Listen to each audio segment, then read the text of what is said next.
L'Ethereum a plus de 4 900 $, son plus haut historique. La Banque centrale américaine qui annonce enfin qu'elle va sans doute baisser les taux en septembre. Et de manière générale, les indices boursiers qui montent. Il se passe beaucoup de choses en ce moment sur les marchés et dans l'économie. Allez, on fait le point. Le chômage aux États-Unis a arrêté de baisser et les emplois créés sont de moins en moins nombreux, ce qui fait peur à la Banque centrale américaine.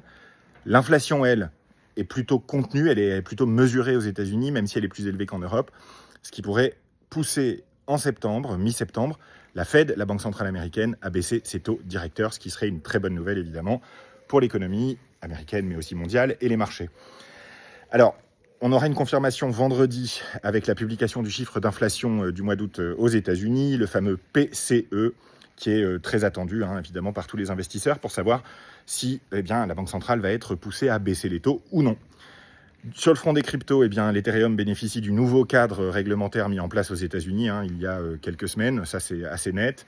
Donc, beaucoup d'investisseurs se positionnent sur l'Ethereum, qui a rattrapé son retard de performance par rapport au Bitcoin, puisqu'ils sont tous les deux pas très loin de leur plus haut historique. Sur le front des entreprises, la tech américaine a un peu baissé la semaine dernière et la semaine d'avant, principalement parce qu'elle avait énormément monté. C'est ce qu'on appelle des prises de bénéfices. Les gens ont revendu pour prendre leurs gains, ce qui est plutôt une bonne nouvelle quelque part. Maintenant, Nvidia, le champion américain des puces, va publier ses résultats trimestriels l'an dernier. Les autres entreprises américaines ont déjà publié. Les résultats sont bons. Ils sont à peu près, ils sont dans leur grande majorité supérieurs aux attentes. Donc, c'est plutôt une bonne nouvelle. Mais là, mercredi soir, c'est Nvidia qui va nous occuper.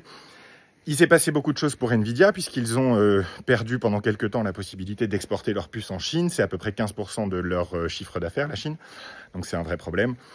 Et ils l'ont retrouvé début août avec l'accord passé avec le gouvernement américain. Donc on va voir si le deuxième trimestre d'Nvidia a été bon ou mauvais. Il est attendu plutôt bon puisque les clients d'Nvidia ont annoncé par ailleurs avoir augmenté leurs commandes de puces. L'IA, l'Ethereum, la Banque centrale américaine et puis dans quelques temps bien sûr le budget pour la France aussi dont on parlera.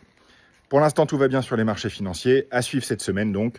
Mercredi, Nvidia. Vendredi, l'inflation américaine. Bonne semaine à toutes et tous.